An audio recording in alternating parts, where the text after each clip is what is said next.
Assalamualaikum warahmatullahi wabarakatuh. Innal hamdalillahi nahmaduhu wa nasta'inuhu wa nastaghfiruhu min sururi anfusina wa min sayyiati a'malina may yahdihillahu fala mudhillalah wa may yudlil fala hadiyalah. Asyhadu an la ilaha illallah wahdahu la syarikalah wa asyhadu anna Muhammadan abduhu wa rasuluhu la nabiyya ba'dah. Allahumma shalli wa sallim wa barik ala Muhammad wa ala alihi wa sahbihi ajma'in.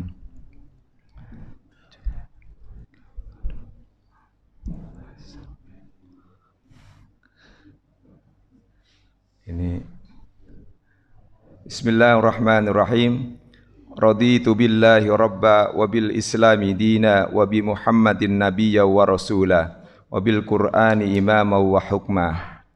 Bismillahirrahmanirrahim. Allahumma aftah lana hikmataka wanshur alaina rahmataka min khazaini rahmatika ya arhamar rahimin. Rabbi israh li sadri wa yassir li amri wahlul 'uqdatam min lisani yafqahu qawli. Allahumma anfa'na bima 'allamtana wa 'allimna ma yanfa'una warzuqna ilman yanfa'una. Walhamdulillahi rabbil alamin. Bapak-bapak, ibu-ibu, saudara-saudara sekalian yang dirahmati Allah Subhanahu wa taala. Ini kami ikut-ikutan sebenarnya ini. Ikut-ikutan nama yang lain, mesti mereka pakai laptop, saya nggak pakai laptop sih. Tapi saya juga bawa juga di sini ada banyak ini. Ini yang disebut dengan at-ta'allamu fis sigari kan naksi alal hajari wa ta'allamu fil kibari kan naksi alal ma'. Belajar di waktu kecil bagaikan mengukir di atas air. Belajar di waktu dewasa bagaikan mengukir di atas terbalik. Belajar waktu kecil bagaikan mengukir di atas batu. Kepantesan bapak-bapak pada bengong. Ya, belajar di waktu dewasa bagaikan mengukir di atas air. Nah ini, ntar juga habis ini juga pulang lupa lagi, betul? Mudah-mudahan enggak, karena kita sudah berdoa kepada Allah Subhanahu Wa Taala. Baik bapak-bapak sekalian, ibu-ibu sekalian yang dirahmati Allah Subhanahu Wa Taala. Dalam pembahasan kali ini tentang masih tentang rukun sih sebenarnya. Ternyata setelah saya baca-baca dari beberapa kitab ya, termasuk kitab At-Taj, juga terada dalam kitab Al-Fiqhu fil Madzahibil Arba'ah. Ternyata pembahasan tentang rukun dan dibagi dua sebenarnya pembahasannya itu. Ada rukun, ada juga yang disebut dengan wajib. Jadi seperti dalam haji. Jadi dalam haji itu disebutkan ada rukun dan juga ada wajib haji. Kalau rukun haji itu kan ada berapa? Ada 6 ya. Ya, pertama ihram ya. Ihram, wukuf, terus kemudian tawaf ifadah, terus kemudian sa'i, ya kan? Tahallul, tertib. Masih hafal nih Pak Haji Marno? Masih hafal insyaallah. Yang baru haji insyaallah masih hafal. 6 rukun. Yang namanya rukun dengan wajib itu dibedakan. Ya. Kalau rukun jika salah satunya ditinggalkan maka hajinya tidak sah. Maka harus diulang tahun depan. Tapi kalau wajib haji ya ditinggalkan salah satunya maka dia harus membayar dam. Hajinya tetap sah. Nah, ini hampir mirip dengan itu.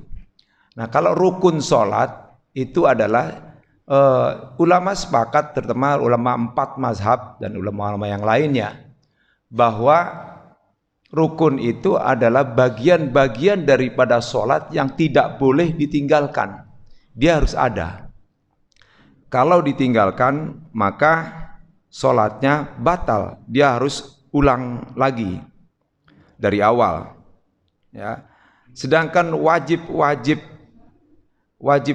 dalam sholat, mereka itu menyebutkan ada wajib-wajib dalam sholat, yaitu segala sesuatu yang dilakukan di dalam sholat, tetapi ketika ditinggalkan itu dia cukup hanya misalnya melakukan dengan sujud sahwi, Ya, sebagian di sini ada yang melakukan sujud sahwi atau ditinggalkan, dia hanya mendapatkan dosa saja.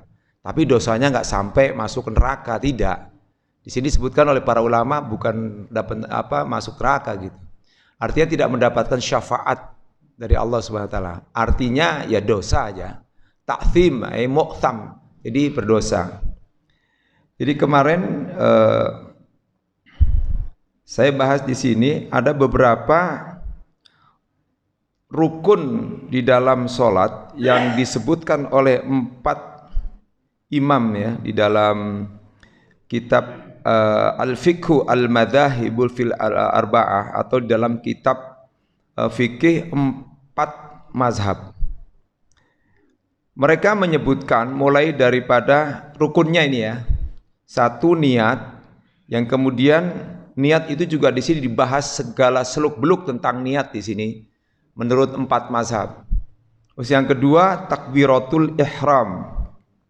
Tentang takbiratul ihram juga di sini dibahas juga dengan luar biasa di sini oleh para imam 4 mazhab itu, yaitu Imam Hanafi, Imam Maliki, Hanafi, Syafi'i dan Hambali.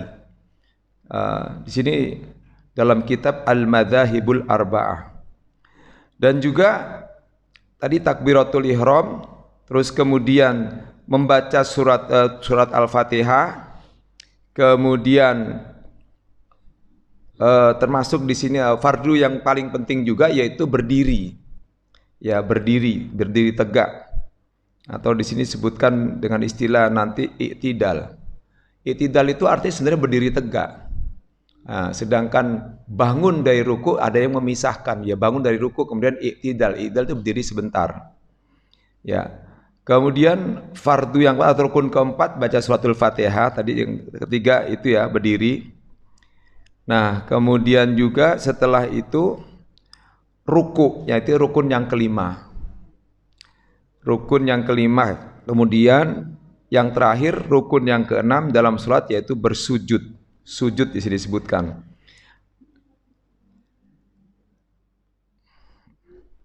Sujud.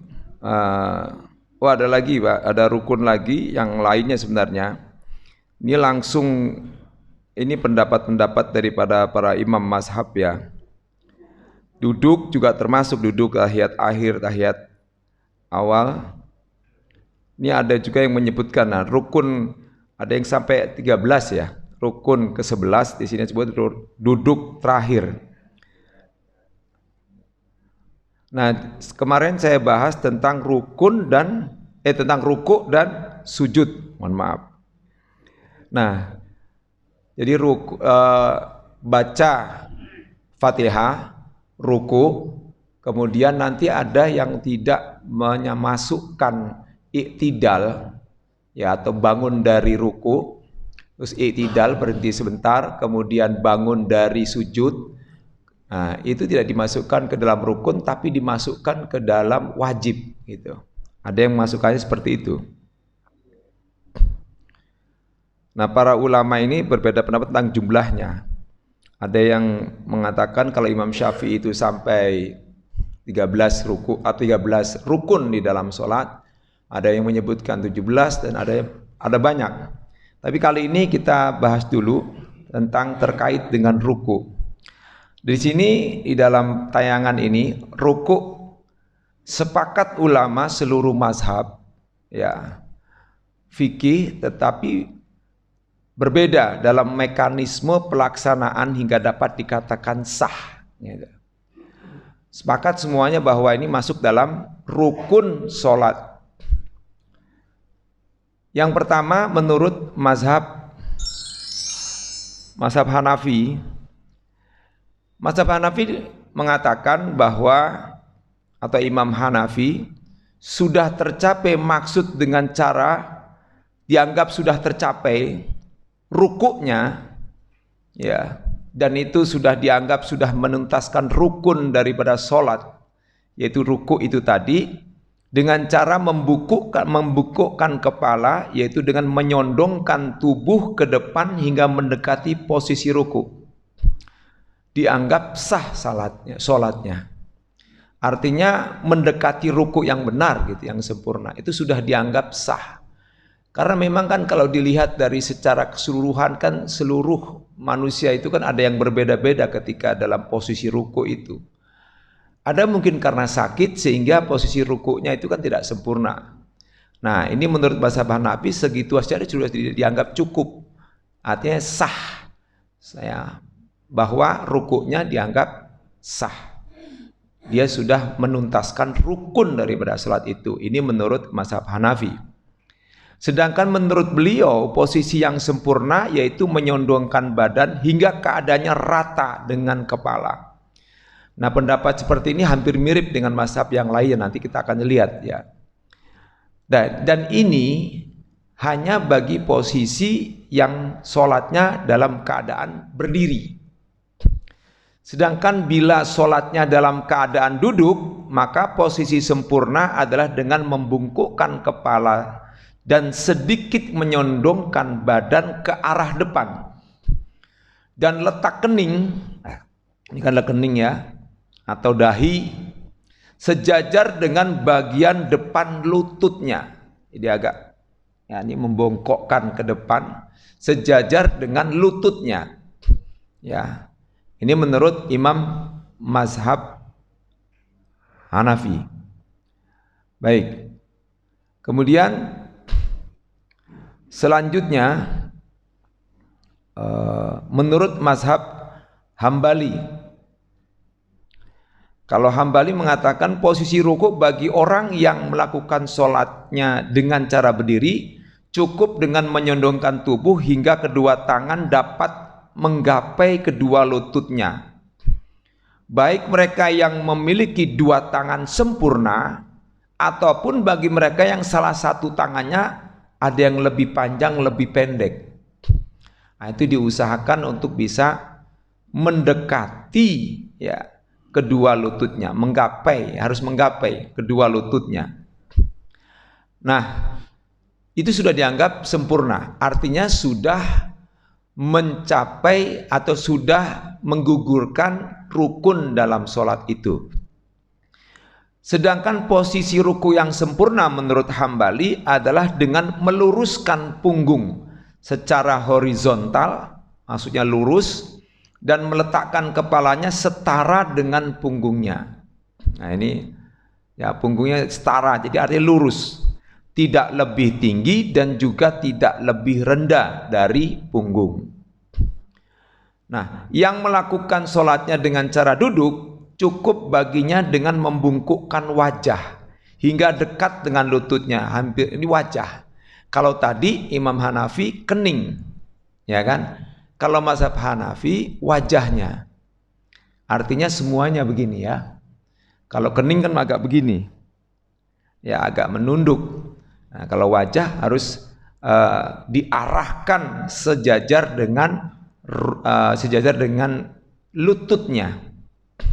Ya, nah ini yang melakukan sholatnya dengan cara duduk cukup baginya dengan membungkukkan wajah hingga dekat dengan lututnya. Dan untuk posisi ruku yang sempurna bagi orang tersebut adalah dengan mempertemukan wajahnya dengan kedua lututnya. Ini bagi yang sholatnya dalam keadaan duduk. Ya, nah ini biasanya kan bagi orang yang sakit, yang tidak mampu berdiri dengan tegak, berdiri dengan sempurna, maka boleh dengan cara seperti ini. Boleh juga bagi orang yang sehat, masih sehat gitu, melakukan sholat dalam keadaan duduk untuk sholat sunnah, itu masih dibolehkan. Ya, tetapi ya sebaiknya dengan berdiri tegak. Mungkin biasa saja dia capek atau apa, boleh juga. Kalau untuk khusus sholat sunnah ya, itu boleh dalam posisi duduk. Sebagian pendapat mengatakan gitu. Nah selanjutnya mazhab Syafi'iyah, gerakan minimum untuk rukuk bagi orang yang melakukan sholatnya dengan cara berdiri adalah dengan menyondongkan tubuh, lututnya menjadi sandaran kedua telapak tangannya tanpa tertahan. Jadi tidak tertahan, tidak harus sampai menekan sekali katanya. Ya, maksudnya dengan menurunkan punggung sedikit, menaikkan kepala dan memajukan bagian dada. Dengan syarat orang tersebut melakukannya dengan maksud untuk ruku. Ya, dengan maksud untuk melakukan ruku. Harus ada juga di situ ada kesengajaan untuk melakukan itu. Adapun posisi ruku yang sempurna dapat terrealisasi ketika bagian punggung tubuhnya setara dengan bagian punggung lehernya. Jadi ini lebih rinci ya. Jadi terrealisasinya ketika bagian punggung tubuhnya setara dengan punggung lehernya. Agak berbeda ya. Sebenarnya sama juga, ujungnya lurus-lurus juga. Ya, antara punggung dengan kepala. Ya, antara dengan lehernya juga. Kalau ini lebih ditekankan kepada punggung lehernya. Nah, ini menurut Imam Syafi'i. Gerakan minimum untuk ruku bagi orang yang melakukan sholatnya dengan cara duduk adalah dengan sedikit menyondongkan tubuh ke bawah hingga keningnya berhadapan dengan kedua lututnya. Ini hampir sama. Ya, semua imam berpendapat sama. Ya. Sedangkan posisi ruku yang sempurna adalah dengan menghadapkan keningnya di tempat sujud, namun tidak sempat menyentuh. Nah, ini lebih dalam lagi ketimbang yang tadi, ya, daripada mazhab pertama Hanafi dan Hambali. Kalau mazhab Hanafi itu keningnya itu sejajar dengan lutut. Kalau mazhab Hambali itu wajahnya ya sejajar dengan lutut. Tapi kalau mazhab Syafi'i ini wajahnya atau keningnya ya, keningnya itu harus sejajar dengan tempat sujudnya. Ya, ini beda, berarti agak lebih condong ke depan ya. Tapi tidak sampai menyentuh, ya, tidak sampai menyentuh. Ini kan bagi orang yang dalam posisi duduk sholatnya. Nah, baik, kemudian mazhab Maliki. Mazhab Maliki ini agak umum ya, kita lihat. Tapi ada tempat ini juga yang sempurna dan tidaknya.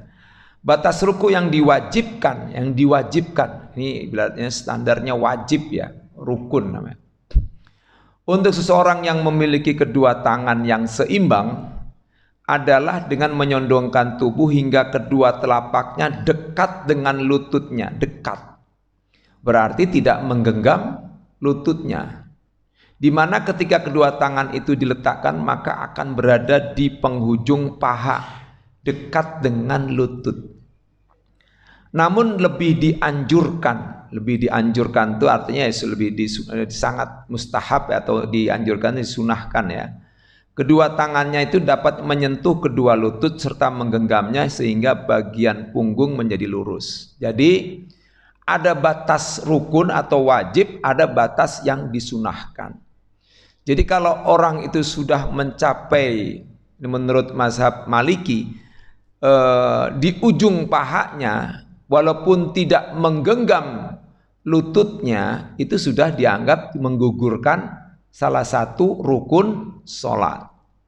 Nah, tapi menurut beliau mazhab Maliki lebih sempurnanya ibaratnya atau sangat dianjurkan yaitu dengan cara menggenggam lutut.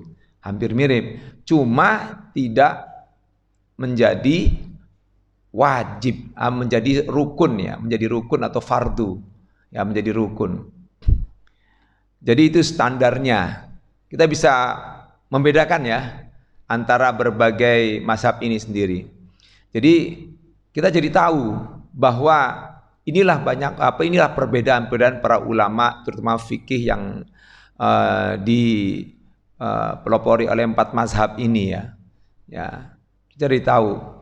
Jadi kalau kita melihat ada saudara kita yang rukuknya seperti apa yang saya sebutkan tadi, maka dianggap sudah menggugurkan salah satu rukun sholat. Nah inilah kemarin kita sudah praktekkan ya. Nah selanjutnya tentang sujud. Ini juga sama, sepakat ulama seluruh mazhab fikih tentang sujud dimasukkan ke dalam rukun. tetapi berbeda mekanisme pelaksanaannya hingga dapat dikatakan sah. Sama juga. Nah, pertama menurut mazhab Hanafi, batas sujud yang difardukan atau menjadi rukun, nah ini dengan meletakkan sebagian dari kening di tempat sujud, dan sholat tetap akan sah meskipun hanya sebagian kecilnya yang diletakkan. Jadi kalau cuma sebagian ya, dari kening doang ya, itu dianggap sudah mumpuni untuk dia menggugurkan sujudnya. Sedangkan untuk hidung, pendapat yang diunggulkan dalam mazhab Hanafi, ya dalam ini menyatakan tidak cukup jika hanya ditempelkan sedikit saja. Apalagi hanya dengan menempelkan pipi atau dagu saja sebagai pengganti hidung. Ini sama sekali tidak dibenarkan, baik dikarenakan suatu alasan tertentu ataupun tidak. Ini menurut mazhab Hanafi. Jadi kalau menurut beliau nih, ya lebih sempurnanya ya, artinya dianggap karena tidak dibenarkan, maka ya jangan ditinggalkan kalau tidak dibenarkan menurut mazhab Hanafi. Artinya ujung hidungnya itu juga menyentuh tempat sujud menurut mazhab Hanafi. Nah, kemudian orang yang bersujud, ini yang penyataan yang kedua menurut mazhab Hanafi, juga diharuskan untuk meletakkan salah satu dari dua tangannya, salah satu dari dua lututnya, dan sebagian dari ujung jari-jari salah satu kakinya. Dan sholatnya tetap sah jika ia hanya meletakkan satu jari kakinya saja di atas tempat sholatnya. Ini pendapat Imam Hanafi. Jadi tidak harus semuanya, ya. Nah, ini luar biasa sebenarnya. Imam-imam dahulu itu sudah memikirkan bagaimana kondisi sholat itu bagi orang yang misalnya maaf cacat, atau bagi maaf yang kelebihan jemarinya. Kan ada ya orang yang kakinya lebih dari 5, ya ada yang 6, ada juga yang tangannya juga pendek sebelah, ada juga yang mungkin ya maaf buntung, ya kan, tinggal satu. Jadi tidak memberatkan. Hal ini senada dengan firman Allah Subhanahu wa taala, yuridu bikumul yusra wala yuridu bikumul usra. Jadi Allah menghendaki kemudahan bagimu dan Allah tidak menghendaki kesusahan bagimu. Artinya posisi-posisi seperti yang dalil firman Allah atau dalil juga dari hadis Rasulullah itu jadikan sandaran oleh para ulama. Sehingga terjadilah perbedaan, hanya perbedaannya pun tidak sangat mencolok lah ibaratnya. Lalu selanjutnya, ini untuk mewujudkan sujud yang sempurna menurut mazhab Hanafi, haruslah dengan meletakkan kedua belah tangan, kedua belah lutut, ujung dua kaki, kening, dan juga hidungnya. Ini sesuai dengan apa yang disebutkan dalam hadis Rasulullah. Dalam kitab At-Taj disebutkan, ya hadis itu seorang sahabat Abdullah bin Abbas itu ya, Abdullah bin Umar kalau nggak salah.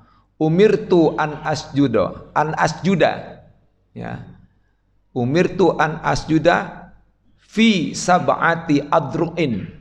Aku diperintahkan untuk sujud, ya, dengan menyentuhkan 3 anggota badan. Yang pertama al-jabhati, dahi atau kening. Nah, kemudian sambil wa asyara ay isyara ila anfihi. Rasulullah itu mengisyaratkan dengan menunjukkan kepada hidungnya. Artinya hidungnya itu pun juga ini hadis Rasul, ini hadisnya sahih, disentuhkan. Tapi ada juga nanti ada perbedaan pendapat juga tentang hidung ini, karena ada juga setelah kita kemarin kita berbahas bahwa cukup ya hidung itu tidak menjadi kewajiban ya. Ada juga yang meletakkannya itu sebagai yang sempurnanya saja ya. Nah,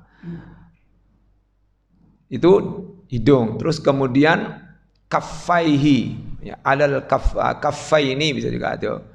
Dua telapak tangan.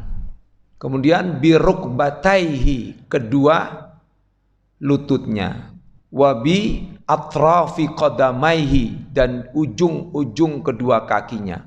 Kalau yang sempurna nanti juga disebutkan itu di mana ujung jari kaki itu sampai menekuk dan menghadap ke kiblat semuanya.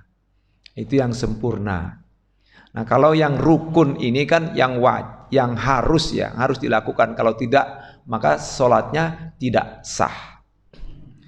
Nah, ini menurut Imam Hanafi. Bagaimana yang lainnya kita lanjutkan. Kok ini jadi habis ya.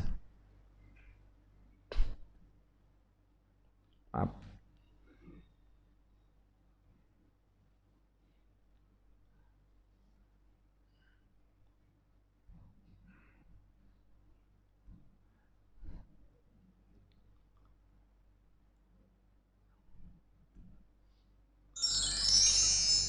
Nah, ini disebutkan di madhab Syafi'i dan Hambali. Ini agak sama dengan Imam Syafi'i dengan Imam Hambali. Batas yang difardukan dalam bersujud adalah dengan meletakkan ya sebagian dari 7 anggota tubuh yang disebutkan dalam hadis Nabi tadi yang saya bacakan tadi. Aku diperintahkan untuk bersujud dengan 7 kerangka tulang, yaitu dahi, 2 tangan, 2 lutut, dan ujung kedua kaki. Ini artinya. Hanya saja mazhab Hambali menambahkan, sujud itu tidak akan sempurna kecuali dengan meletakkan hidung di atas tempat sujud. Ini menurut Imam Hambali. Sementara mazhab Asy-Syafi'i menambahkan, orang yang bersujud diharuskan untuk menempelkan kedua telapak tangan dan bagian telapak jari-jari kedua kaki di tempat sholatnya. Ini mazhab Syafi'i. Adapun posisi, ini bukan posisi ruku, ini posisi sujudnya yang sempurna adalah terrealisasi ketika bagian punggung tubuhnya ini lain ini ada yang nggak kehapus. Ini hanya untuk penjelasan ruku. Salah satu syarat sahnya bersujud adalah dengan meletakkan dahi pada tempat yang kering dan stabil seperti tikar atau karpet. Karena itu tidak dibenarkan dan tidak sah sujud seseorang jika keningnya diletakkan di atas kain katun yang licin atau juga di atas jerami, gabah, biji jagung atau semacamnya. Karena semua benda itu tidak stabil. Namun bila benda-benda itu dapat distabilkan, maka sujud di atasnya dibolehkan dan dianggap sah. Ini kedua mazhab ya, Syafi'i dan Hambali. Jadi tempat sujudnya harus rata dan juga tidak licin. Sehingga ketika menempelkan dahi itu tidak artinya sempurna dalam menempelkan dahinya dan juga kedua tangannya dan juga kedua kakinya. Kan ada kalanya kita kan posisi sholat kita tidak di tempat yang rata juga kadang-kadang. Bisa di atas batu pada saat posisi seperti itu. Ya, yang jelas di sini dianggap sempurna itu tempat sujudnya kalau seandainya itu dilakukan di tempat yang stabil, tidak licin dan tidak merubah tempat sujudnya. Bisa saja kita sedang sujud tiba-tiba jalan gitu kan ya. Jadi ngegeser itu kan dahi kita atau misalnya posisi tangan kita. Ya. Baik. Nah, ini menurut mazhab Syafi'i dan Hambali. Tadi ini udah nih Hanafi ya. Kita coba lihat pendapatnya mazhab Maliki. Cara bersujud yang menjadi rukun dalam sholat adalah dengan menempelkan kening di tempat sujud, meskipun dengan sebagian kecil dari keningnya saja. Nah ini sudah dianggap menggugurkan rukun apabila keningnya saja yang menempel di tempat sujud. Ya, kalau hidungnya enggak ya berarti enggak apa-apa. Nah, Tapi di sini ditambahkan, dianjurkan bagi orang yang bersujud untuk menempelkan seluruh dahi dan melekatkannya tempat sujudnya. Dan sebagaimana diketahui bahwa kening manusia itu terletak di atas dua alis hingga sampai permukaan kepala, maka apabila seseorang yang bersujud hanya menempelkan salah satu pelipis bagian pinggir keningnya saja, maka itu tidak cukup baginya. Jadi harus penuh. Maka kita pernah lihat ada saudara kita ya yang sholatnya itu sampai maju ke depan sehingga keningnya itu sampai penuh. Nah disinilah yang kemudian mencetak ada di dahinya itu ya, cap itu tidak mengapa. Ya, hanya saja saya lebih suka ya tidak tercetak di dalam dahi kita ya. Kalau kita misalnya sujud di tempat yang empuk terus, insya Allah nggak akan tercetak gitu. Apalagi kalau ada di antara ini ya, yang sholatnya juga dikasih itu batu lagi, nah itu biar itu, nah itu biar jidatnya tambah hitam atau tambah lecet, ya tambah membengkak. Ada juga Pak yang membengkak Pak, ya kapalan, nah itu mungkin cara memahaminya saja ketika melihat hadis sehingga dia mengatakan seperti itu. Nah ini mungkin sesuai dengan mazhab Maliki, ya berarti tidak ada hidung di sini disebut-sebutkan ya. Nah, ini mazhab Maliki agak berbeda dengan yang kedua tadi, ya Hanafi, Syafi'i dan Hambali agak berbeda. Nah, ini mazhab Maliki. Nah ini dikatakan dianjurkan, berarti kan semuanya ya. Ini dianjurkan berarti sunnah. Nah, dianggap sah itu kalau keningnya sebagian saja, ya tidak seluruhnya. Orang yang bersujud juga dianjurkan untuk juga menempelkan hidungnya. Ini dianjurkan, tapi ini sunnah. Ya.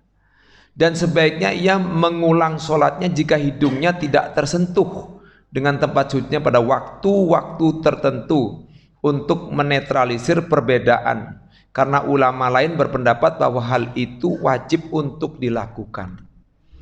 Jadi untuk ini pendapatnya mazhab Maliki. Tetap saja ya hidungnya pun hukumnya sunnah untuk menyentuh. Nah ini di waktu-waktu tertentu itu maksudnya di waktu terang dan di waktu gelap. Di waktu terang itu yaitu sholat misalnya duhur, asar, maghrib, duhur dan asar. Di waktu gelap yaitu maghrib, isya dan subuh. Nah itu di situ hendaknya disentuhkan. Tapi kalau di waktu-waktu lain seperti misalnya waktu syuruk sudah gelap atau di waktu yang lain itu, maka itu tidak disunahkan lah ibaratnya menurut pendapat mazhab Maliki. Ini baru dua saja saya membuat ini PowerPoint untuk ini. Inilah karena kita membahas beberapa anggota rukun sholat itu hanya ya sebenarnya kalau di sini dibahas ya dalam kitab Al-Fiqh fi Madhahabil Arba'ah lengkap dan juga rinci banget gitu. Makanya saya harus meringkas ini kayaknya harusnya membuat semacam PowerPoint. Cuman tadi malam baru ini baru rukuk dan sujudnya, belum yang lainnya. Barangkali ada yang mau bertanya, silakan Bapak. Nah tentang kemarin yang disinggung oleh Pak ya Amril ya, tentang misalnya sujud bagi laki-laki dan perempuan. Nah itu di sini dimasukkan di dalam wajibnya, wajib-wajib yang disebutkan oleh para ulama-ulama tersebut. Nah, di sini ada disebutkan. Nah, ini juga setiap ulama berbeda pendapat juga. Nah di sini disebutkan oleh mazhab Hanafi bahwa yang disebut dengan kewajiban-kewajiban tersebut atau wajib yang dilakukan itu semuanya adalah dilakukan oleh rutinitas yang dilakukan oleh sholatnya Nabi Shallallahu Alaihi Wasallam. Menurut mazhab Hanafi, beliau mengatakan hal-hal apa saja yang diwajibkan dalam ibadah sholat menurut mazhab Hanafi. Yang pertama, membaca surat Al-Fatihah. Ya, pada setiap rokaat dalam sholat sunnah dan juga pada 2 rokaat pertama dalam sholat fardu. Nah, ini wajib. Pembacaan surat Al-Fatihah ini harus dibaca lebih dahulu daripada pembacaan surat yang lain. Apabila seseorang terlupa hingga membacanya terbalik, yakni membaca surat yang lain terlebih dahulu, baru setelah itu membaca surat Fatihah, maka diwajibkan untuk melakukan sujud sahwi. Ini menurut mazhab Hanafi tentang kewajiban, wajib yang dilakukan ya. Kemudian membaca surat yang lain setelah surat Al-Fatihah, ini dimasukkan ke dalam hal yang diwajibkan. Artinya ketika salah atau terjadi tadi seperti terbalik itu, tidak perlu diulang sholatnya, cukup dengan melakukan sujud sahwi saja. Sekalipun itu dia juga dimasukkan ke dalam rukun sholat. Karena ini kan tadi disebutkan oleh Imam Hanafi, tetap dia baca, hanya saja bacanya terbalik, kan begitu. Nah, yang nggak boleh itu apabila dia tidak membaca surat Al-Fatihah. Bagi setiap orang yang bagi setiap orang ya. Hanya saja memang ada hadis mengatakan ya, dikatakan la salata lima lam yaqra bi ummil kitabi illa ayyakuna indahu imamun, ya, atau illa ayyakuna ma'muman, ya. Tidak sah salat seseorang kalau dia tidak membaca surat Al-Fatihah, kecuali kalau dia menjadi makmum, maka dia dibolehkan tidak membaca surah Al-Fatihah. Karena sesungguhnya dia sudah mendengar bacaan surat Fatihah dari imam. Nah, ini juga kaitannya dengan makmum masbuk. Ya, makmum masbuk itu juga karena ini kondisi tertentu ya, makmum masbuk. Maka dia tidak harus membaca surat Fatihah pada saat ruku, tidak boleh. Lebih baik ikut ruku saja sebagaimana sebagaimana yang telah dilakukan oleh imam. Jadi idza adrakal imama raka'ah, ya, idza adraka al imama raka'ah farka'u. Kalau kamu melihat imam ruku, ya sudah ruku aja. Nanti kekurangannya baru ditambah, kan gitu. Kalau dianggap sempurna, ya sempurna, berarti dia tidak menambah. Membaca surat yang lain ini dianggap juga wajib, ya. Nah, tapi di sini ada beberapa hal yang panjang, ya, maksudnya penjelasannya ini. Nah, di sini dikatakan membaca surat yang lain setelah membaca Fatihah, ini menurut mazhab Hanafi, setiap rokaat dalam surat sunnah dan witir, dan pada 2 rokaat pertama dalam surat fardu. Untuk memenuhi kewajiban tersebut cukuplah seseorang membaca surat paling pendek atau sejenisnya, seperti 3 ayat yang pendek atau 1 ayat yang cukup panjang. Contoh 3 ayat yang pendek misalnya di sini disebutkan dalam surat Al-Mudaththir ya. Dia menyebutkan bacaan surat Al-Mudaththir. Ya ayyuhal muddaththir qum fa'andzir wa rabbaka fakabbir. Itu cukup segitu aja, 3 ayat saja itu sudah dianggap mencukupi. Dan di dalamnya sudah mencakup 10 kata atau 30 huruf hijaiyah, huruf yang bertasydid dihitung menjadi 2 huruf. Ini menurut masalahnya. Apabila ketiga ayat ini diganti dengan 1 potong ayat panjang dengan jumlah seperti itu, maka itu pun dibolehkan. Misalnya saja dengan membaca sepenggal ayat kursi, ya, Al-Baqarah 255. Nah, ini menurut pendapat Hanafi, maka itu sudah dianggap cukup dia membaca surat yang lainnya. Berarti menurut Hanafi tidak cukup atau tidak dianggap dia meninggalkan yang wajib kalau dia bacanya cuma 3 huruf. Alif Lam Mim Allahu Akbar misalnya. Atau satu huruf, Nun, Allahu Akbar. Ya itu kebangetan banget masa baca kayak gitu. Sebenarnya ya kan bisa saja. Ternyata ada pembahasannya di sini ya para imam ini. Ini Imam Hanafi dulu nih. Karena banyak. Nah, terus kemudian yang dianggap wajib oleh mazhab Hanafi, hendaknya tidak memperbanyak jumlah gerakan dari gerakan sholat yang diwajibkan. Seperti misalnya menambahkan jumlah sujud dari jumlah yang semestinya. Apabila seseorang melakukan hal itu, maka gerakan tambahan tersebut tidak dihitung dalam sholatnya. Dan apabila ia melakukan karena lupa, maka dia wajib untuk melakukan sujud sahwi. Nah, jadi sujud sahwi aja. Ya, tidak perlu diulang.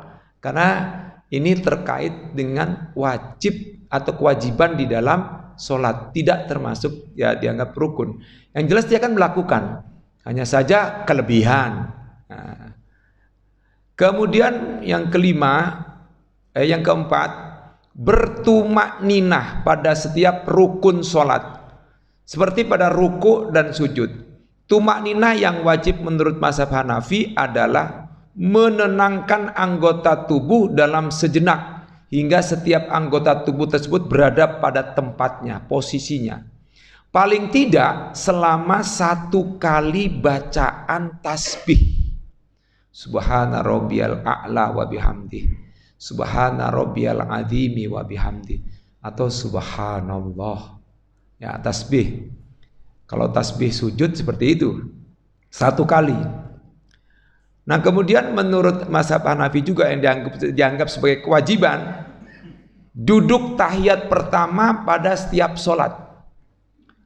Ya, meski dalam sholat sunnah.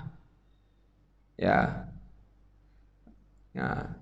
itu juga termasuk kewajiban di dalam sholat.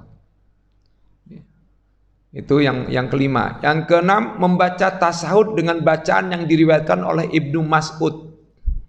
Setelah membaca tasahud tersebut, diwajibkan bagi pelaksana sholat untuk langsung berdiri untuk melaksanakan rakaat ketiga tanpa menambahkan sholawat pada tasahud tersebut atau yang lainnya. Apabila ia menambahkan bacaan lainnya karena lupa, maka ia harus melakukan sujud sahwi. Sedangkan jika ia menambahkannya secara sengaja, maka dia wajibkan untuk mengulang sholatnya. Kalau ini sengaja, kalau tidak enggak. Meskipun sholat tersebut tetap dianggap sah menurut mazhab Hanafi.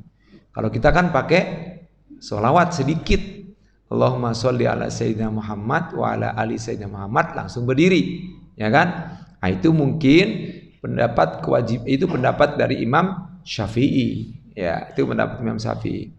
Kalau mazhab Hanafi tidak sholawat di situ, karena dia bacaannya seperti yang di dalam riwayatnya Ibnu Mas'ud, di mana tidak ada bacaan sholawat, ya tahiyat itu pas sampai situ saja. Nanti kita akan lihat nanti. Kemudian yang ketujuh, melafalkan kata salam sebanyak 2 kali pada setiap penghujung sholat. Nah, ini menurut mazhab Hanafi salamnya 2 kali. Nah, kalau kita kan salam yang sekali itu sudah termasuk rukun. Kalau dalam mazhab Syafi'iyah ya, salam pertama itu rukun, ya kan? Atau dimasukkan dalam wajib, bukan ya? Terus dalam wajib. Nah, kalau dia ini 2 kali. Nah, kemudian ini menurut mazhab Hanafi tadi ya,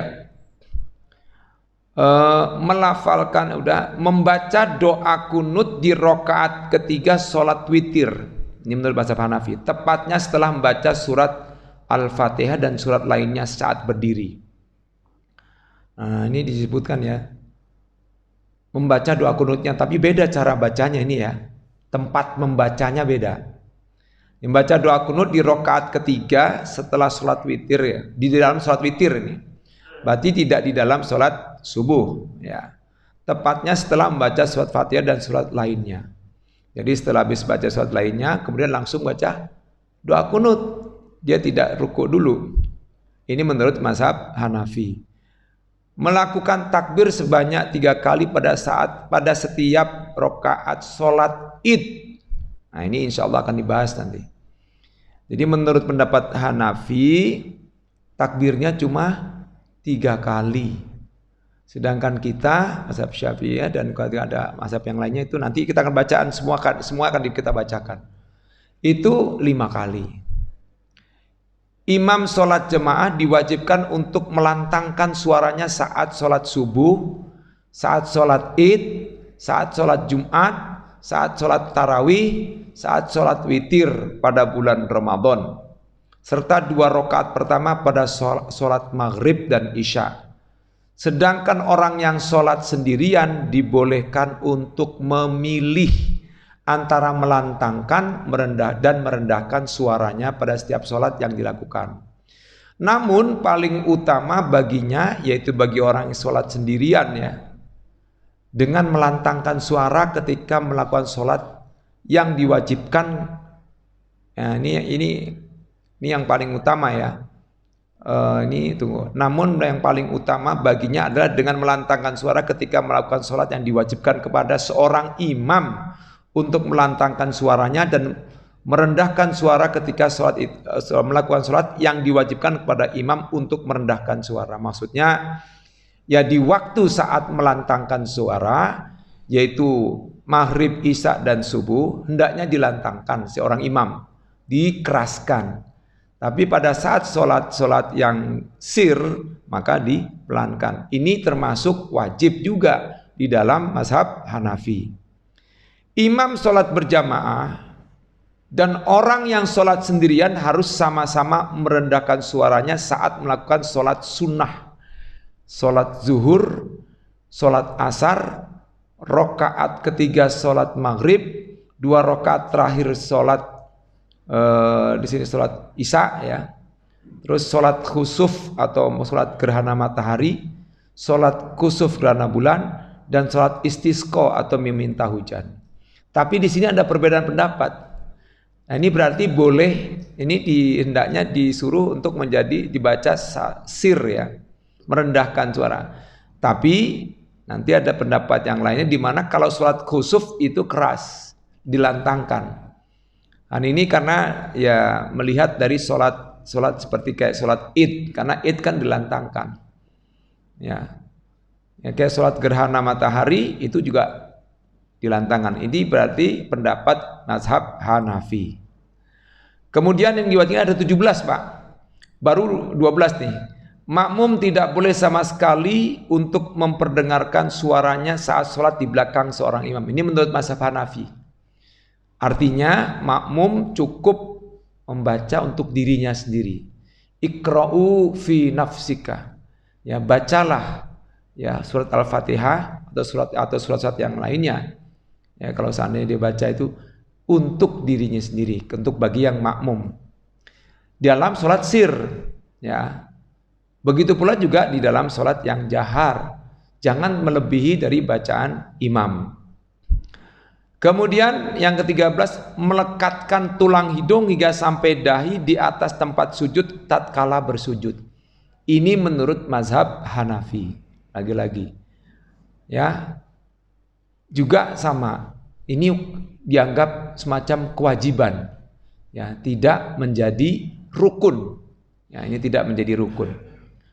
Kemudian 14, memulai sholat harus dengan kalimat takbir Allahu Akbar. Kecuali bagi orang yang tidak mampu untuk melafalkan atau tidak cakap dalam pelafalannya, maka boleh bagi orang tersebut untuk memulai sholat dengan asma Allah yang lain. Ya, waktu itu ada pembahasannya, tapi kita belum membahas secara detail ya tentang takbir itu sendiri ya. Karena kalau membaca takbir itu sendiri, kemarin kan saya udah bahas bahwa Allah itu kalau A-nya dipanjangkan itu tidak boleh. Tidak mencukupi takbirnya. Kalau misalnya atau tidak lalu menyalahi. Allahu Akbar. Karena A-nya di sini akan menjadi sebuah pertanyaan, harful istifham. Artinya seolah-olah itu menyangsikan. Apakah Allah itu besar? Begitu. Oleh karena itu jangan A-nya panjang. Ini juga ada juga. Akbar dengan panjang juga nggak boleh. Tidak, ada beberapa sebagian nanti tentang seluk-beluk tentang takbir ya. Misalnya ikbar, akbar. Karena dia itu akan maknanya beda. Maknanya itu seperti gendang besar kata. Gendang besar maknanya. Oleh karena itulah bacanya harus pas. Allahu Akbar. Kalau Allahnya memang betul, karena itu lafdzul jalalah, asma Allah, nama Allah, maka Allahnya dipanjangkan. Ya, tapi tidak usah panjang sekali. Allahu Akbar. Kecuali kalau itu adzan ya. Adzan itu memang beda, memang dia panjang. Ya. Tapi akbarnya biasanya pendek ya. Nggak pernah kita mendengar Allahu Akbar, nggak. Allahu Akbar, nggak ada ya, nggak ada ya. Jadi kalau Allahu Akbar, nah itu ada, itu pas, itu yang benar. Tapi barnya nggak panjang ya. Tapi ada juga loh Pak yang memang dia mungkin belum tahu barnya panjang, ada juga itu Pak. Allahu Akbar, Allahu Akbar, bisa juga kan gitu. Nah itu kurang pas. Maka kalau dilihat nanti di situ ada tentang baca takbir itu. Baik, silakan. Ini juga udah dibuka, berarti tandanya udah harus menyudahi. Sebenarnya banyak Pak. Nanti insya Allah kita akan bahas Pak ya satu-satu. Saya akan buat PowerPoint-nya nanti.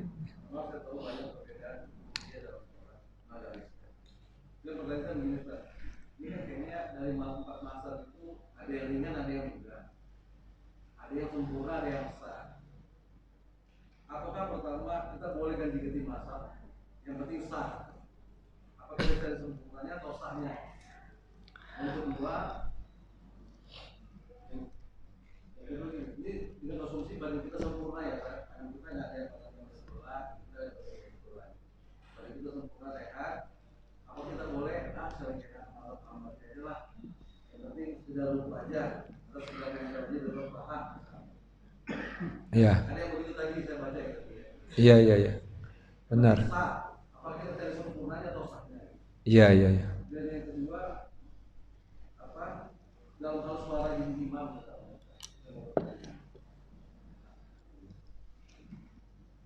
saya pernah dengar gitu, dipanggil Rasul memanggil Umar atau kan coba dipanggil Rasulullah, coba kalau Umar tadi jadi imam, suaranya seperti apa? Semua suaranya kencang. Rasulullah turunnya tinggi suara. Abu Bakar suaranya pelan. Rasulullah terusnya tinggi suara. Sebenarnya suara yang mana yang Oke. Baik, yang pertama, apakah boleh kita berbeda-beda mazhab ketika dalam sholat sesuai dengan kehendak kita? Ada satu pendapat dari ulama mazhab Syafi'iyah ya. Dalam bermazhab kita sebaiknya satu saja. Dipilih satu. Kayak kita di sini rata-rata di Indonesia ini mazhab Syafi'iyah. Satu saja. Nah ini tentang bermazhab ini memang banyak pelik. Ada saudara kita yang mengatakan, mengapa harus bermazhab? Nggak perlu. Kita harus ke Quran hadis saja. Ulama nggak usah dipakai gitu. Ulama itu kan tidak maksum. Dia juga salah. Padahal jangan dikira bahwa itu ada hadisnya. Tentang para ulama itu adalah sebagai pewaris Nabi. Ya, al-ulama'u warasatul anbiya. Dan para ulama itulah kepanjangan daripada kepanjangan tangan Nabi atau kepanjangan mulut Nabi gitu. Hakikatnya pun juga saudara kita yang mengatakan seperti itu yuk pakai ulama juga. Ulamanya dia juga gitu, sama. Satu itu. Artinya bermazhab sebaiknya pilih satu saja yang menurut pandangan kita itu bisa dijadikan satu sandaran yang kuat. Ya itu. Nah, kapan kita boleh untuk berbuat talfik ya atau memilih salah satu mazhab? Ketika dalam kondisi tertentu yang membuat kita itu akan bingung ketika kita menerapkan dengan mazhab kita. Misalnya pada saat kita di Masjidil Haram atau kita ada pergi haji, nah kita boleh bertalfik. Hanya saja talfik yang kita lakukan itu harus satu rangkaian. Misalnya Kalau kita batal wudunya menggunakan batal wudunya Imam Malik, maka cara wudunya pun kita harus cara sholatnya pun atau cara wudunya pun kita harus pakai Imam Malik gitu. Jadi yang tidak boleh itu adalah memilih yang enteng-entengnya saja, tidak seperti itu. Sebaiknya kita bermazhab itu satu saja, sebaiknya. Dalam ini sebenarnya dengan adanya berbagai macam pendapat ini ada perlunya, ada baiknya. Pada saat-saat tertentu, dalam kondisi tertentu kita dibolehkan untuk merubah mazhab kita karena kondisi. Nah, tetapi tetap saja harus ada rangkaian yang tidak boleh putus. Sehingga misalnya boleh jadi batal wudunya dia misalnya wudunya dia pakai cara Imam Syafi'i, tapi batal wudunya dia pakai Imam Malik misalnya. Itu tidak pas. Misalnya kalau Imam Syafi'i wudunya cukup dengan mengusap sebagian kepala, sebagian doang dengan satu siukan tangan 3 jari batal begini, ya, atau satu ini cukup kan. Sedangkan Imam Malik kan atau Imam Hambali itu kan harus basah semua sampai ini ya. Ya, arti semuanya basah. Nah, bagi orang yang sakit kepala kan pening gitu kalau lagi sakit kepala. Nah, pada posisi seperti itulah. Nah, oleh karena itu kita bisa menggunakan alternatif itu. Mungkin kita pada saat dengan sangat pusing sekali kepala kita, kalau kena air itu sakit teng gitu ya, sakit-sakitnya, maka kita bisa menggunakan ya Syafi'i gitu. Nah, artinya dibolehkan, tapi sebaiknya ketika bermazhab itu satu saja. Tidak boleh berbagai mazhab gitu, seenak-enaknya saja. Itu berarti ya membuat mencari enteng-entengnya saja. Itu tidak boleh. Ulama sepakat itu tidak boleh begitu. Nah, kita boleh jadi memang itulah fikih. Al-fikhu ya al-fahmu. Fikih itu adalah sebuah pemahaman. Maka terjadi perbedaan itu suatu keniscayaan. Nah, di sini dituntut toleransi di antara kita, menghormati di antara kita. Ya, artinya semua yang dilakukan oleh kita itu bersandarkan pendapat para ulama mazhab, dan juga ada dalil-dalilnya dalam hadis Rasulullah Shallallahu Alaihi Wasallam. Namun terkadang ada satu sisi tidak dipakai di ulama ini, ada satu sisi tidak dipakai di ulama ini, bahkan mungkin dibilang itu harus ditinggalkan misalnya. Itu ya, semuanya saya kira benar selama itu ada sandarannya, dalilnya baik dari Al-Quran maupun hadis. Mereka menyikapi berbeda ini karena menyikapi dalil yang ada dalam hadis dan juga dalil yang ada di dalam Al-Quran. Seperti wudhu saja, itu para imam mazhab yang 4 ini berbeda. Misalnya rukun wudhu bagi Imam Hanafi cukup 4 saja, yaitu membasuh muka, membasuh tangan sampai siku-siku, mengusap sebagian kepala, dan membasuh kaki. Itu 4 aja. Ya, sesuai dengan firman Allah dalam surat Al-Maidah ayat 6. 4 saja. Tetapi ulama yang lainnya berbeda pendapat. Imam Syafi'i rukun wudu ada 6. Ya. Beliau Imam Syafi'i memasukkan niat di dalam rukun wudu. Ya, dan memasukkan di situ tertib. Nah, sementara Imam Malik itu rukun wudu ada 7. Beliau menambahkan selain daripada niat ya di awal. Nah, cara niatnya pun beda. Kalau niatnya madhab Syafi'iyah itu di awal mau disebutkan karena dalam hadis disebutkan ya sesuai dengan apa itu ada suatu pendapat ya, dikatakan seperti dalam rukun salat an-niyatu muqtarinatun bitakbir. Niat itu berbarengan dengan membaca takbir. Sedangkan takbir itu adalah permulaan yang harus dilakukan menurut mazhab Syafi'iyah ya. Itu untuk melakukan sholat gitu. Nah, oleh karena itu Beliau mengkiaskan ke situ, menarik kepada pelaksanaan kapan membaca niat saat wudu. Madhab Syafi'iyah mengatakan saat mencuci muka, membasuh muka. Itu karena mengambil dari ayat surat Al-Maidah ayat 6. Anggota wudu yang paling atau yang dianggap rukun yaitu membasuh muka pertama kali. Maka pada saat membasuh muka disitulah membaca niat itu. Sedangkan Imam Malik beda. Kalau Imam Malik boleh membaca niat beberapa saat sebelum melaksanakan wudu. Beberapa saat sebelum melaksanakan wudu di situ. Nah, kalau Imam Malik bahkan ditambah ketika wudunya itu yang ketujuh, yaitu menggosok-gosok itu termasuk rukun, menggosok-gosok. Sedangkan imam yang lain menganggapnya sebagai sunnah, gitu. Ini perbedaan pendapat, jadi gitu. Nah, kalau imam mazhab Hambali ya, yang banyak dirujuk oleh saudara-saudara kita ini, ya, itu dia tidak menjadikan syarat itu sebagai rukun. Tapi syarat kok syarat sebagai rukun? Tidak menjadikan niat itu sebagai rukun, tetapi sebagai syarat saja. Tidak rukun, artinya sebagai syarat sahnya melakukan wudu gitu. Nah, sementara yang lainnya itu mazhab Hambali itu ditambah dengan istilah selain tertib juga ada mualah.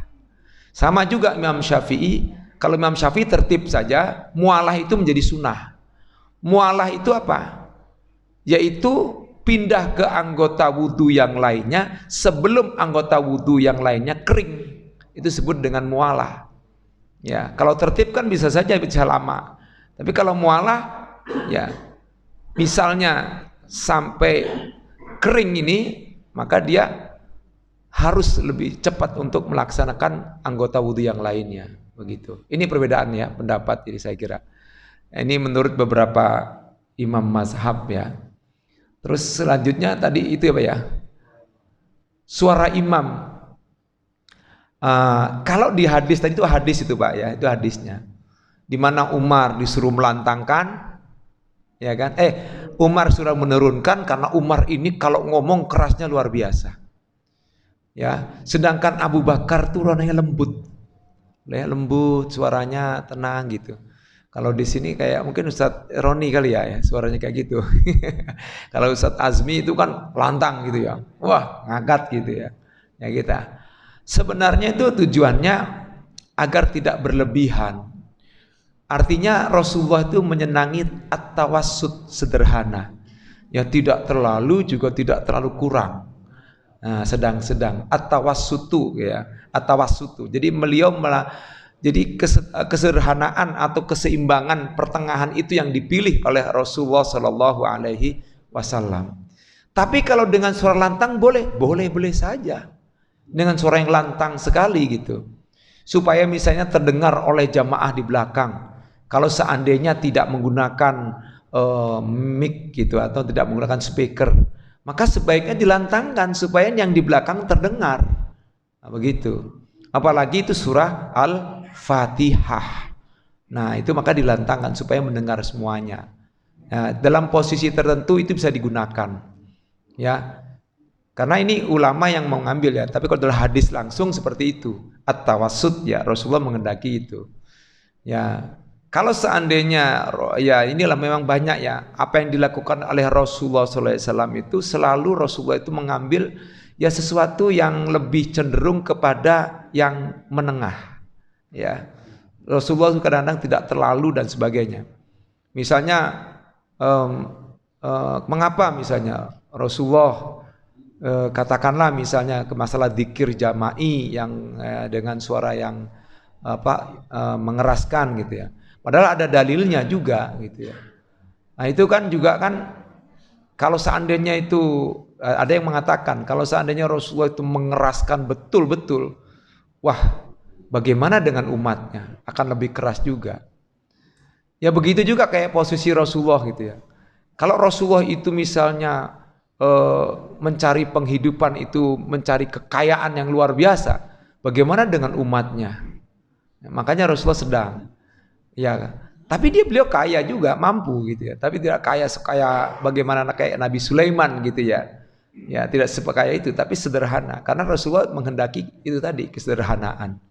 Tapi luar biasa dalam antara memberikan dengan menggenggam itu lebih banyak memberikannya. Saya kira itu untuk sementara. Barangkali ada yang mau berpendapat menambahkan, silakan. Yang menambahkan. Ya, barangkali ada yang menambahkan. Iya, silakan. Ya, ya.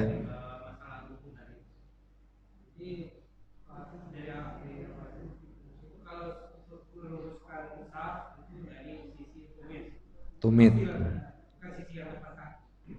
Ya. Iya, hadisnya ada. Iya. Ah.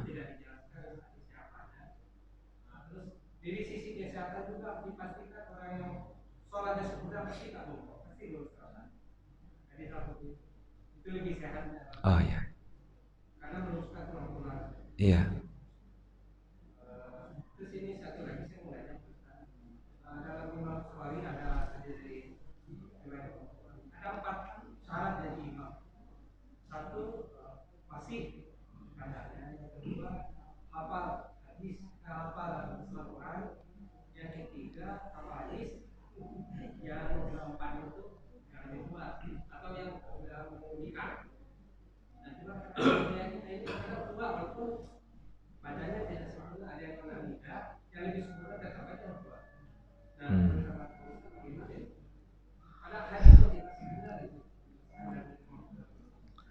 Ya, kalau lihat hadisnya itu sebenarnya di situ ada disebutkan ya apa ya, yang pinter bacaan Qur'annya, ya, yang lebih utama kalau dalam hadisnya itu disebutkan.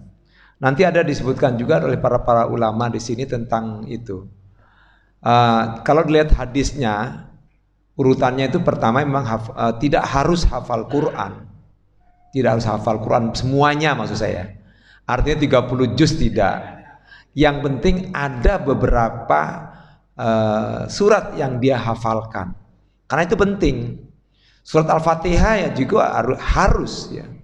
Karena membaca surat ini tidak masuk rukun ya. Tidak masuk rukun. Tapi memasukkan ke dalam wajib saja. Sebagian ulama tadi begitu. Nah, kalau dia yang rukun itu hanya surat Al-Fatihahnya saja. Karena sangat ini sekali kalau bagi misalnya katakanlah membaca, tapi ini bagi imam ya, khusus bagi imam itu memang begitu. Kedudukannya seperti itu. Pertama memang harus yang lebih pintar membaca Qur'annya. Jadi yang lebih, tapi di situ tidak disebutkan harus hafal semua 10-30 juz.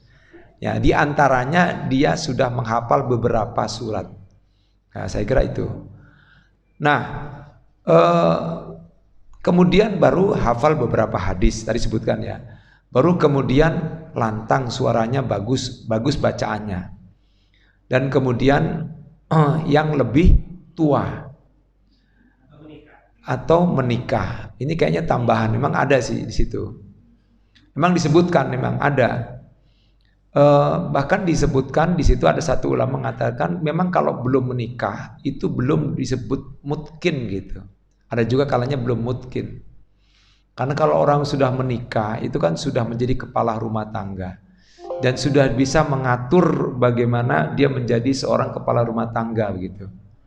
Artinya dia sudah layak menjadi pemimpin gitu. Sekalipun memang ya tidak mengharuskan juga dia harus menikah terlebih dahulu. Karena ada juga di beberapa tempat yang berbeda pendapat. Ini karena fikih sih Pak ya, nggak bisa dijadikan sandaran satu. Harus dia menikah baru dia menjadi seorang imam.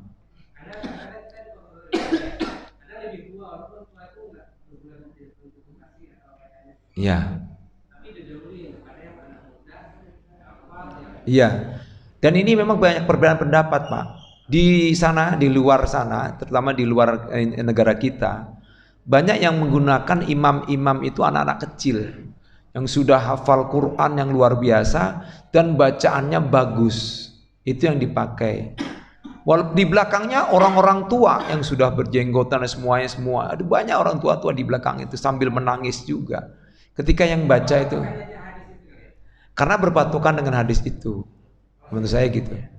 Iya, masih ada. Tapi kalau kita berpatokan kepada Nabi Muhammad, Abu Bakar, Umar, Utsman, Ali. Pada saat itu, memang karena Nabi sih ya.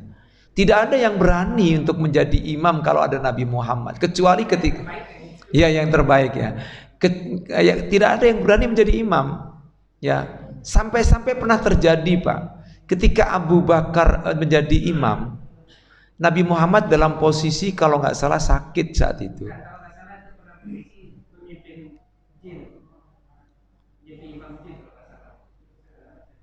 Kalau itu saya lihatnya, iya, iya. Maksudnya sholat memimpin jin. Kalau itu saya nggak baca saya.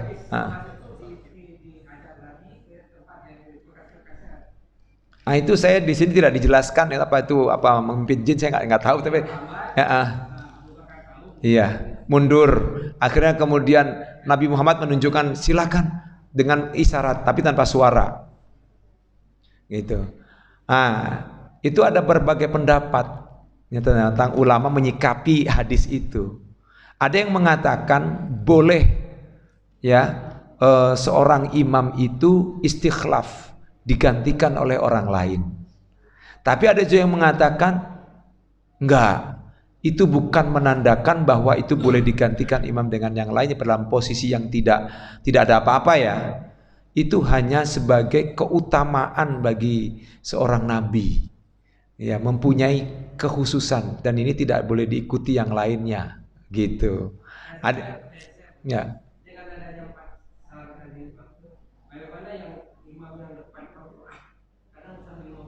Iya, itu hanya boleh, ya, ya betul.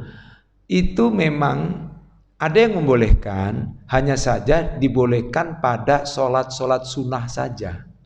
Kalau sholat wajib sebaiknya hafal. Ada yang hafal aja, yang mampu hafal saja. Itu. Setelah saya cari-cari memang seperti itu. Ya, tapi ada juga yang kalau memang misalnya satu jamaah ini tidak ada yang bisa hafal. Semuanya nggak ada yang bisa hafal nih Al-Quran nih misalnya. Nah itu sampai mengatakan imam itu membolehkan. Artinya bukan berarti mengenteng-entengkan gitu. Jadi dibolehkan juga gitu. Kalau seandainya. Tapi kan saya kira jamaah itu pasti ada yang hafal beberapa surat. Saya kira itu kali ya yang bisa saya sampaikan. Mohon maaf kalau ada kekurangan itu dari diri saya yang dhaif ini. Insya Allah nanti kita akan buat lagi semacam ini aja. Buat apa kayak PowerPoint gitu tentang perbedaan-perbedaan ini. Mengapa saya kemukakan perbedaan ini agar kita juga dapat pencerahan gitu Pak. Bukan berarti untuk kita harus silakan milih, tidak. Artinya betul kata Pak Raja, kita harus bermazhab satu saja. Pilih salah satu yang mana yang paling kuat menurut kita. Sehingga terjadi kalau ada perbedaan itu kita harus saling menghormati. Itu saja. Wassalamualaikum warahmatullahi wabarakatuh. Subhanakallahumma bihamdika asyhadu an la ilaha illa anta astaghfiruka wa atubu ilaik.